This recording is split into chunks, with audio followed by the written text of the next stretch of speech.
Hey, glad to see you today. I thought I would share with you a Bible study that we used with our young adults on Tuesday night. We were online using one of Faith Life groups in their video chat, and it worked pretty well, but the subject was one that was very compelling and certainly made us think about the situation we're in now. If you're wondering, I am in my office. I got a door where I can come in by myself, keeping everything else closed off.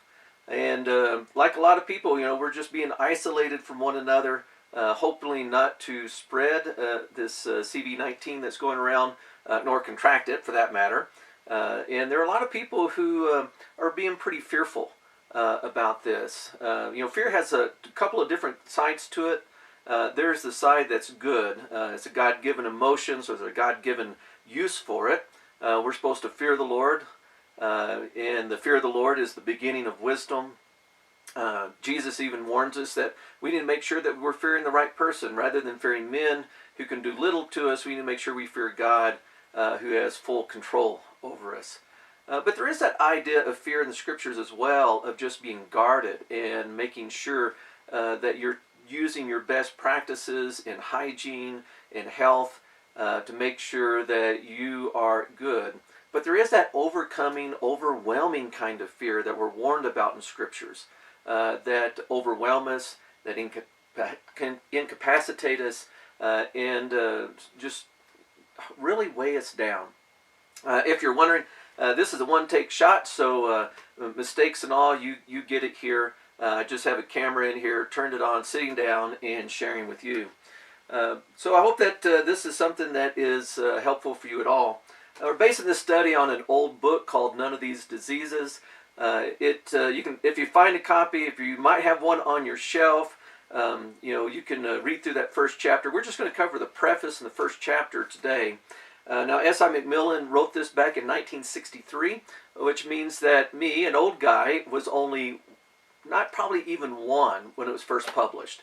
By the time I read it in its, I think, 26th printing in 1981, it already sold over 1 million copies. And so this hit a chord with our nation back then, and I think it's hitting a chord with those that have already started studying it with me right now.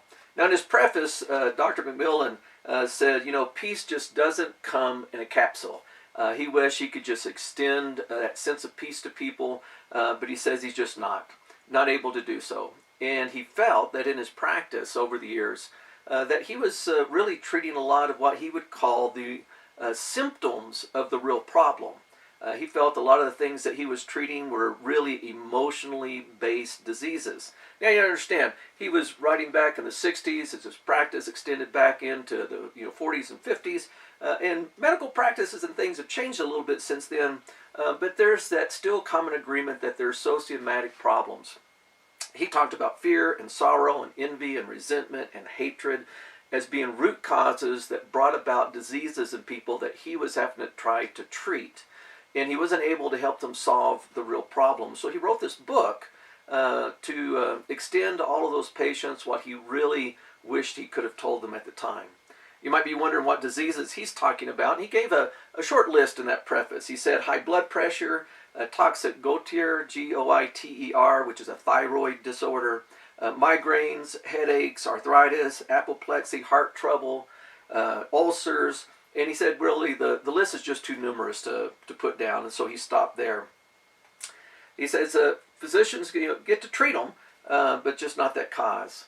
And so I just asked the question, just in reflection on that, saying, well, how do people go about treating their emotionally based diseases today? The response I got from our Bible study group earlier was, well, self-medication. There are a lot of people who are drinking or they're being obsessive about something. They get, drugs, something going on. They then try to help themselves through those difficult times, dealing with stress or dealing with anxiety, and hopefully that will help. Rarely does that help at all. In fact, it's usually the opposite, causes more trouble. Other people do go to doctors of one sort or another, trying to find some sense of relaxation, some sense of health. There's even a lot of talk right now about mindfulness. or there are other people just saying relaxing or meditation. There are all kinds of things that people are trying to do to help them, but that still doesn't resolve the main issues, and really the Bible has the right prescription that we take. Now, some of the examples that he was using of talking about situations in which strong emotions were so strong, they were able to cause diseases. He gave about 5 of them. He said, just think about a man who enters into a situation in which he loses his life savings, not able to care for himself, not able to care for anyone else, and just the emotional impact that would have on someone. And he had witnessed that have these secondary diseases that he had to treat. So think about a woman who was jilted, and that's his word. He didn't give the context or the situation, but someone who's in a relationship and they think there's hope and there's promise, and then they get set aside, and their hopes are dashed in that sense. It wouldn't be just woman, it could be a man as well. But whenever our hopes and our dreams come to an end, our emotions are in upheaval. And so it is causing a strong emotion. It could cause those sociomatic kinds of diseases. He talked about a young father with an inoperable cancer and the impact on him and his family and how he had to treat those like that. Or often a woman whose husband is a philanderer. Again, one of those old words. It means he just wasn't faithful. In the heartache and the sorrow and the emotions that builds up in the woman who has an unfaithful husband.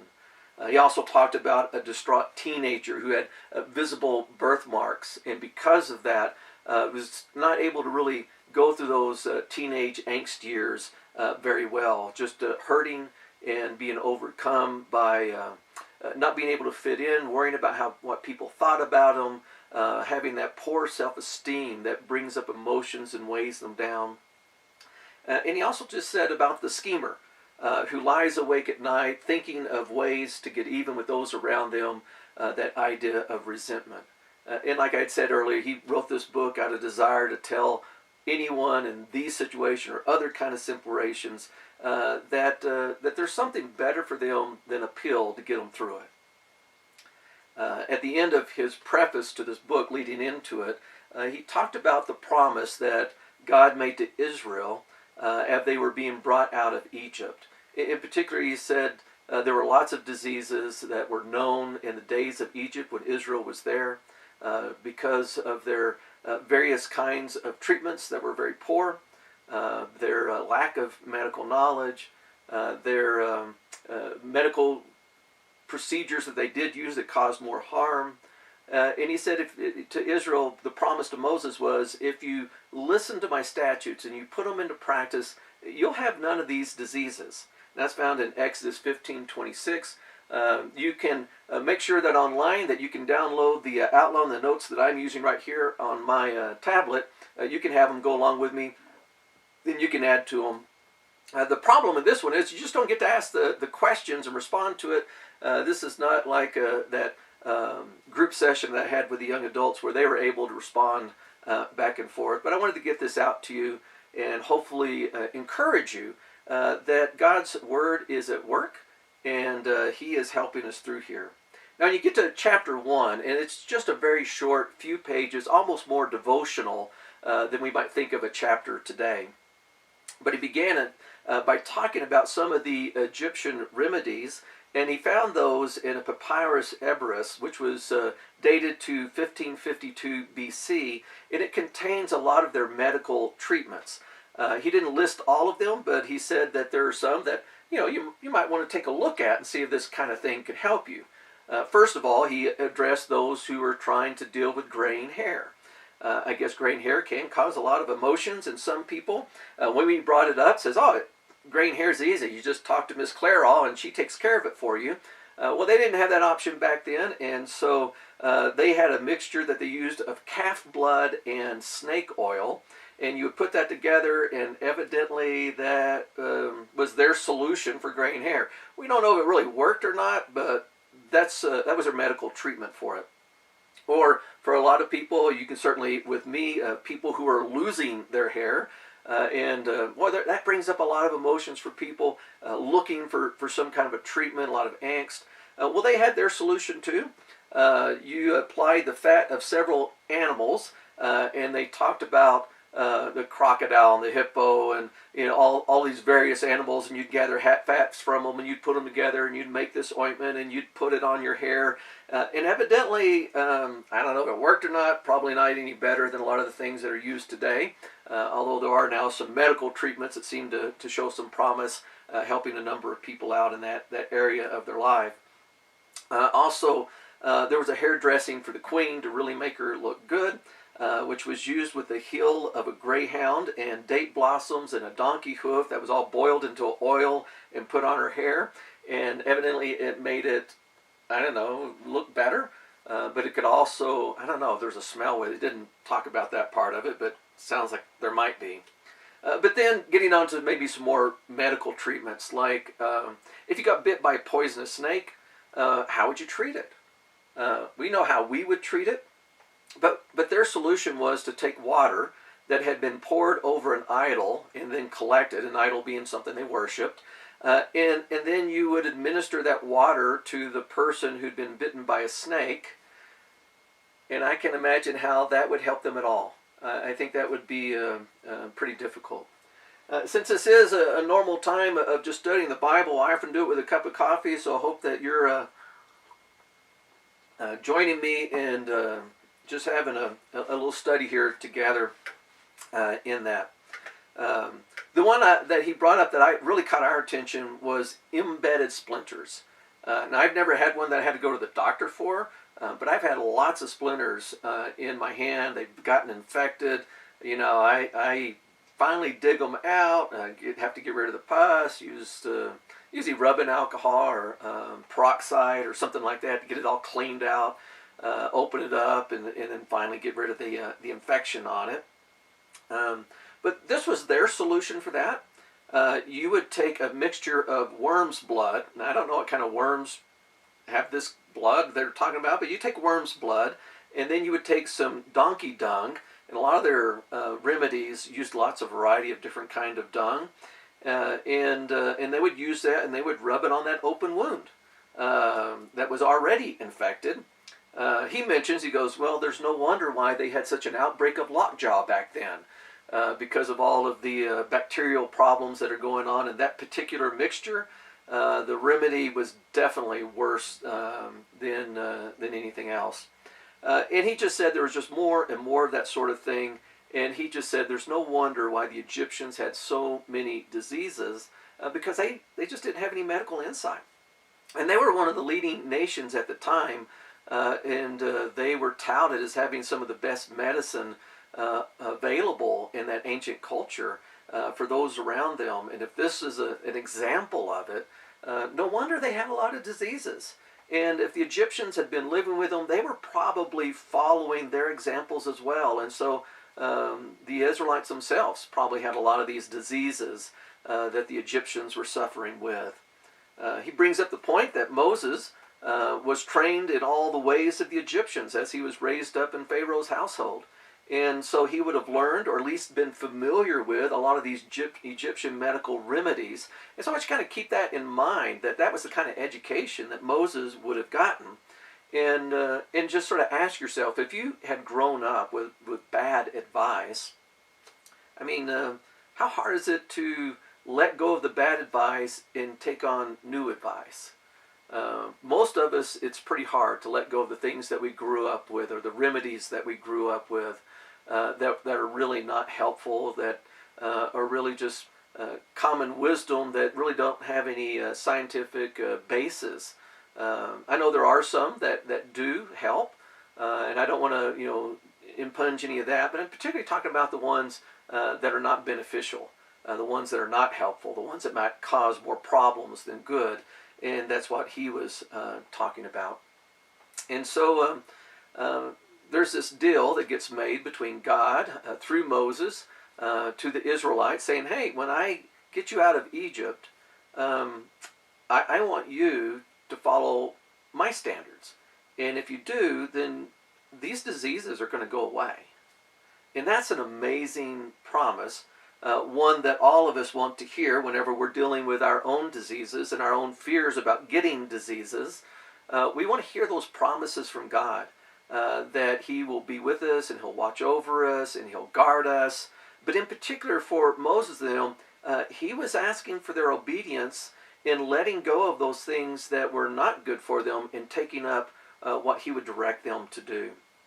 In particular, Macmillan quotes Exodus 15:26, which says, He said, if you will give earnest heed to the voice of the Lord your God, Moses speaking, and do what is right in His sight, and give ear to His commandments, and keep His statutes, I will put none of these diseases on you, which I have put on the Egyptians, for I, the Lord, am your healer. You can also find a similar one in Deuteronomy, the 7th chapter, verse 15, that says, the Lord will remove from you all sickness, and He will not put on you any of the harmful diseases of Egypt which you have known, but He will lay them aside. Of course, the phone rings, right?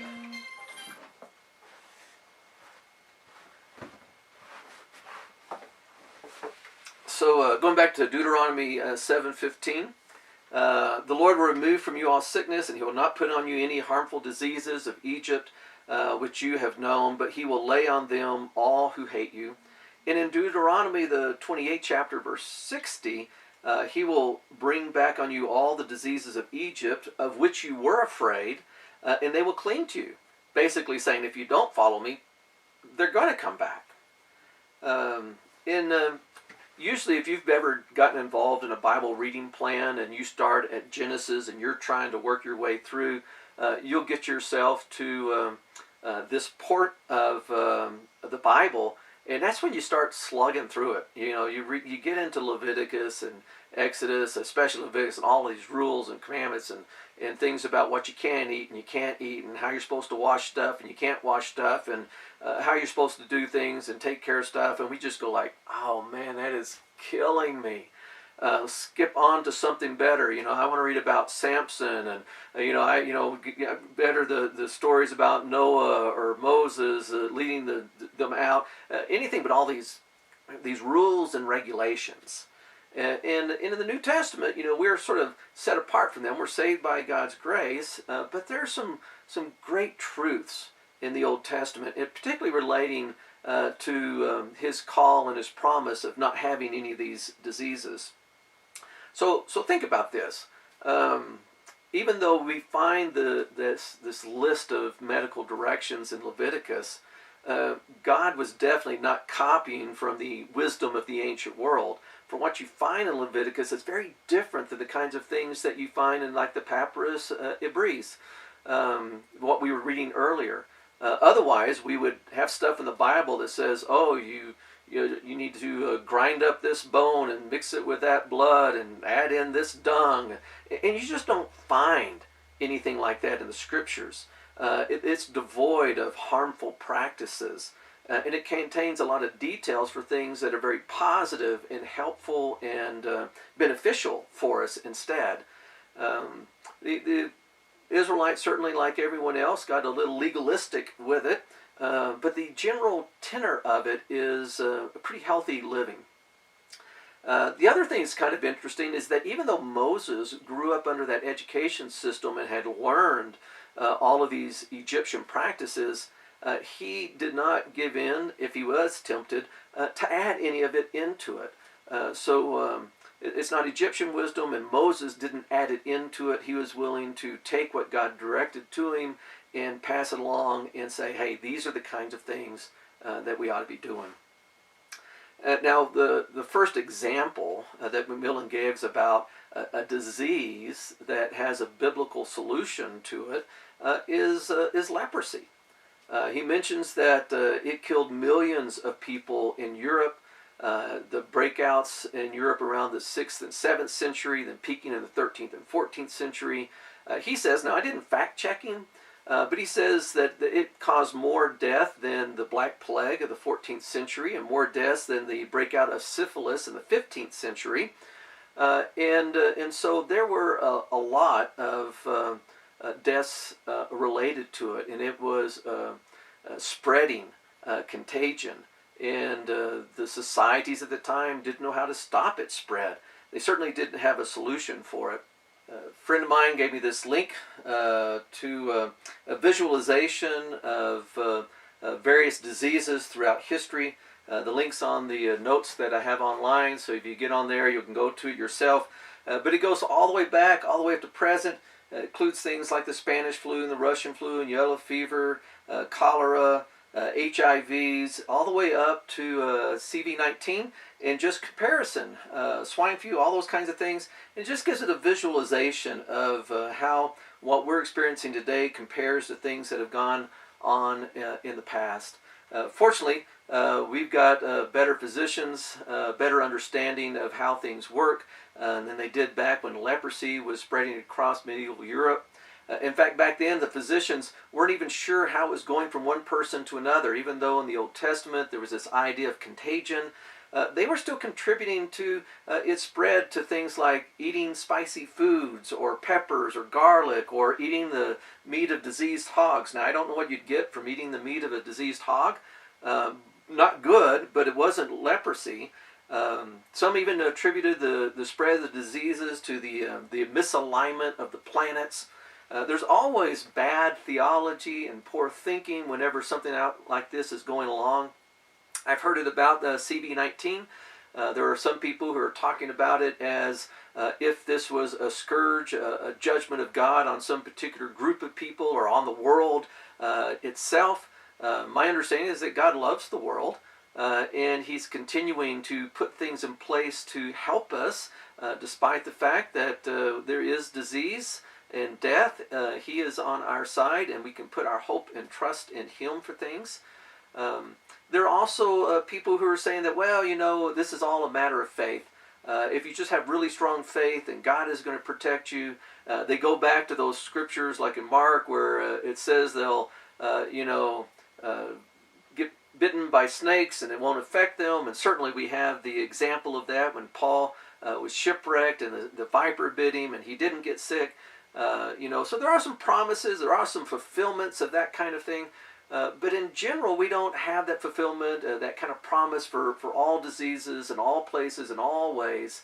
God sends to work with us individually, bringing about what He wants in each of our lives. Even Paul, who was freed from that poison, himself had his thorn in the flesh, whatever that was. There's some people who think it was his vision and lack of being able to see, that he prayed to be healed.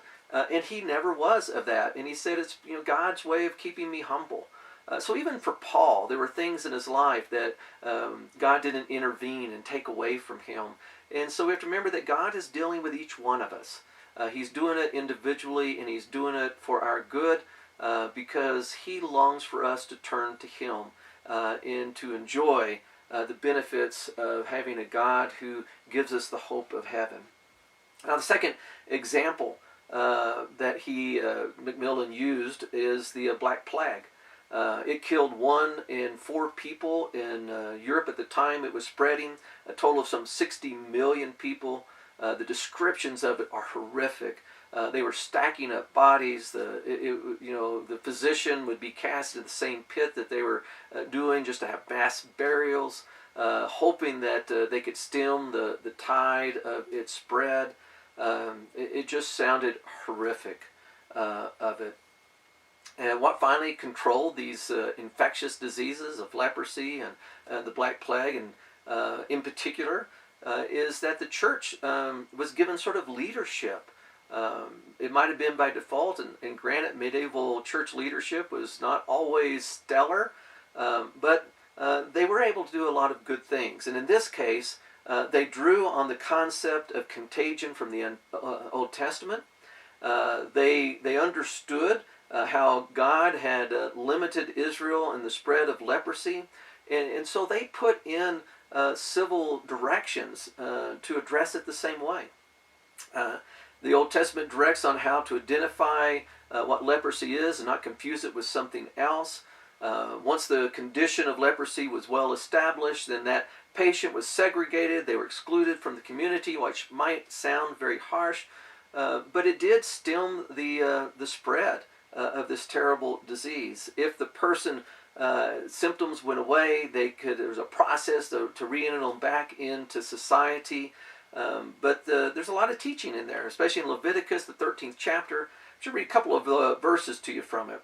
The leprous person who has the disease shall wear torn clothes and let the hair of his head hang loose. He shall cover his upper lip and cry out, unclean, unclean. He shall remain unclean as long as he has the disease. He is unclean. He shall live alone, and his dwelling shall be outside of the camp. It was an effective means. Now, just to let you know, there's still leprosy today. It's still spreading. In fact, I checked on the World Health Organization, and there's over 200,000 new cases of leprosy every year still today, mostly in India and Africa, but there's still some of it here in the U.S., and one of the primary ways that they're doing it is still isolating these people. There are medications that are being used that have shown some positive treatment to deal with the symptoms of it, but for the most part, these people are set aside in their communities for a long time because they are contagious with it. I'm not up on the new medical treatments for it, but I'm hoping that they're far advanced and there's help for people who do catch it, and that they're able to get to that help. But it does bring up the question, and McMillan brought this up, is this still an effective means of controlling infectious diseases? Is a sanitary and quarantine legislation like we're undergoing right now, which is based on the Bible, whether our government understands it or realizes it or not, is this really the best approach? Our civil leaders are debating, how long do we do this? Is this cure better than what the results would be otherwise? And by that, they're saying our economy is being devastated. There are people who are losing their jobs. We've gone from overflowing and very abundant to really struggling. This is going to impact lots and lots of people for a long time. They're going through a stimulus package now. For trillions of dollars. It started out with $1 trillion, now it's up to $2 trillion because, it's politics. And so they say, well, I'm not going to vote for it unless you add this, or you add that, or you add this, or you add this. And pretty soon it's a big pork barrel. And I'm sure as the details come out from this impact, and I'm hoping it really does help people, we're going to find a lot of stuff that got shoved into it by our politicians that are going to make us sick. So I hope that it's overall a good thing for our country and for those who are going to be suffering as a result of this quarantine. But I hope that the quarantine really does stem the tide of the infectious disease. And we might even wonder how much and how far would it spread if we didn't put these in place. Now his conclusion to this chapter was, if the plagues had been left unabated, as I was just hinting at, many of the celebrities of the Renaissance era may not ever have been born. And so he's saying, well, you just think what would happen if we didn't put quarantine laws into effect, if we didn't self-isolate. How fast would it spread? Who would catch it? How many people would die? We don't want to be in that area. But getting toward the end of this, I just asked the question of what was missing from this chapter, from this study. One of the things I thought was missing is that God does not provide a cure for the disease, just directions to limit the spread. Discussing the why could take us forever. I know if we'd come to a conclusion, we'd probably end up going to Job and listening to him have everything in his life and being diseased, and his friends saying, you just need to curse God. He's not a real caring God if all this stuff is happening to you.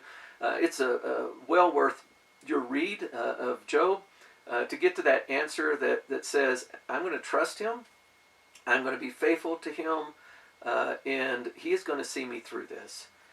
And we have to have that faithfulness that God is looking out for us and he is directing our paths, whether we get disease or we don't get disease or not. And another thing I thought was missing in this chapter is that he didn't really address the fact that while he started by saying that there were emotionally based diseases that he wasn't able to address and wanted to, he went to these two examples which were not emotionally based diseases. They're not the result of poor hygiene. The spreading of them might be. They're not the result of terrible medical advice like they had in Egypt, although there might be some that's out there. He didn't address that. But I think he was trying to make the point that there are biblical principles that deal with real world problems, even something so bad as a contagious disease for which we don't have a medical cure, that there is still biblical principles that give us a best practice that's still our best practice. So we can trust the scriptures. Some of these last things I was talking about that's not in there, it's not in the chapter, is the origin of disease or death. Man is not discussed in our role in causing harm in the world. And now, regardless of your take on the historical nature of the Old Testament, it really does make it clear that man is responsible for bringing disease and death into the world because of our sin. And we have a negative impact on the world around us. Whether it's sin individually or collectively, we often hurt the world around us. Even in the book of Romans, Paul proclaims that creation itself is longing for that day when it gets redeemed and is no longer under the constraints of the sin that we bear upon it. At the same time, with that said, we're also put as stewards of this world. And so we can have a positive impact on the world around us, and we often do. We often care for the world and care for our society in ways that makes a positive and good difference. We struggle against the diseases. We are able to make impacts and inroads to help people in their health, as well as take care of the world around us. We can make a difference, and we should be making a difference as we fulfill our roles as good stewards of God's creation, even in its fallen state. But also in here that I thought was missing, the primary thing that was missing in this chapter, is there's no mention of the New Testament anywhere in it. Now, in Jesus' day, they were still isolating lepers. They were putting them off. But it was Jesus who had encountered several of these lepers, and he healed them. He did what no one else could do. There was no cure for leprosy, and Jesus was able to heal them by his word, demonstrating not only his compassion, but also his identity as the Son of God, who had come to take away the sins of the world, who had come to do something even more miraculous than healing the leper. Regardless of whether you have a disease and it's healed by God, or whether he doesn't heal your disease, as mentioned a couple of times in the case of Paul. He was an apostle who was able to heal lots of diseases through his ministry, especially when he was in the town of Ephesus. And he was able to recover from that snake bite that he had on there, sort of fulfilling that role that we hear about in Mark's gospel about they'll be bitten by poisonous snakes and not heal. Well, Paul's sort of a fulfillment of that. But he had the thorn in the flesh that God did not remove. And he acknowledges how God didn't remove it to keep him humble, so that he would continue to serve God as he should. And so we have to allow God to be God. Someone who is not in our control and doesn't hop to our orders as some celestial bellhop. But he knows what is best for each one of us. Whether for it's to be healed of a disease, or whether it's something that we have to carry on with us so that we can be faithful in our obedience to him, and that he can use us to his glory as we are his servants in this world, making a difference in it, and we're putting our hope for eternity. Every one of us is going to come to that point that we will face the grave. Whether it's something soon or something far away, whether it's by our last breath of a healthy life, or whether it's the gasping breath of a disease, we need to have a hope beyond the grave. And God had sent his son Jesus to give us that hope, who says, I want you to know that I can do the most amazing things because God's power is with me. And he has sent me here to tell me that he has compassion and love for me, and that he's going to give me the hope of eternity. And we carry that encouragement with us each and every day, so that we're not overcome by the worries and the worlds of this world, but we seek first the kingdom in his righteousness, and we let God unfold his plans in our lives that we might live with him forever.